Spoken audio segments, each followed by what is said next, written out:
Assalamualaikum warahmatullahi wabarakatuh. Saya Aulia Rifa Purwana dari kelas hukum 20A. Di video kali ini saya akan sedikit mengemukakan mengenai konsep negara federal dan negara kesatuan.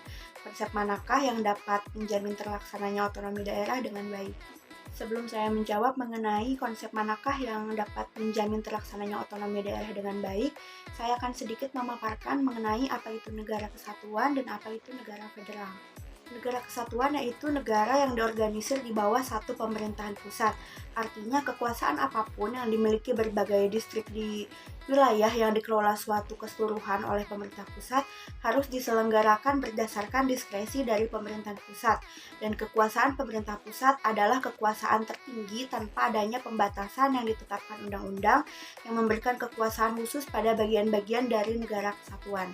Di Indonesia sendiri, konsep negara kesatuan ini tertuang dalam Undang-Undang Dasar 1945 Pasal 1 Ayat 1 yang mana dinyatakan secara tegas bahwa Indonesia adalah negara kesatuan yang berbentuk republik. Dalam negara kesatuan ini, yang memegang tanduk kekuasaan tertinggi atas seluruh urusan negara ialah pemerintah pusat, tanpa adanya suatu delegasi atau pelimpahan kekuasaan kepada pemerintah daerah. Di dalam negara kesatuan ini terdapat asas bahwa segala urusan negara ini tidak dibagi antara pemerintah pusat dan pemerintah daerah. Karena sistem pemerintahan di Indonesia ini menganut asas negara kesatuan yang disentralisasikan, maka ada tugas-tugas tertentu yang pemerintah pusat berikan sepenuhnya kepada pemerintah daerah untuk diatur dan diurus sendiri, sehingga menimbulkan hubungan timbal balik yang melahirkan adanya hubungan kewenangan dan pengawasan. Sedangkan negara federal yaitu negara dengan sejumlah negara sederajat yang bersatu untuk tujuan-tujuan bersama, yang mana dalam negara federal ini konsep yang dibangun adalah hubungan timbal balik yang saling menguntungkan. Dan dalam derajat tertentu, negara-negara yang bersepakat ini harus menyerahkan sebagian kedaulatannya kepada pemerintah federal untuk mengatur dan mengurus kewenangan bersama. Jadi menurut saya, antara konsep negara federal dan negara kesatuan yang dapat menjamin terlaksananya otonomi daerah dengan baik yaitu konsep negara federal. Karena konsep negara federal ini memberikan kedaulatan atau kekuasaan terhadap negara-negara bagiannya untuk menjalankan pemerintahan daerahnya yang diawasi oleh pemerintah pusat. Sehingga masing-masing daerah-daerah itu dapat mengembangkan daerah-daerahnya dengan baik karena bisa membentuk undang-undangnya sendiri.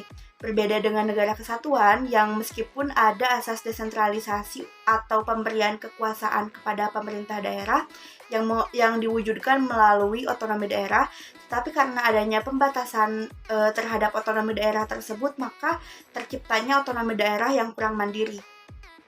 Tetapi menurut saya konsep negara federal ini belum tepat apabila ditetapkan di Indonesia. Solusi terbaik yaitu dengan mengakomodasi kepentingan-kepentingan daerah dengan memberikan otonomi seluas-luasnya kepada daerah dalam bentuk negara kesatuan Indonesia. Dan pemerintah pusat dapat melakukan pembangunan daerah atas dasar otoritas dan keleluasaan yang diberikan oleh pusat kepada daerah. Agar kebebasan berotonomi yang diberikan ini tidak bergerak terlalu jauh, maka diperlukan pengikat kesatuan atau pengawasan. Karena antara kemandirian otonomi dan pengawasan ini merupakan satu kesatuan yang tidak dapat dipisahkan. Sekian yang dapat saya sampaikan. Terima kasih. Mohon maaf apabila ada kesalahan. Wassalamualaikum warahmatullahi wabarakatuh.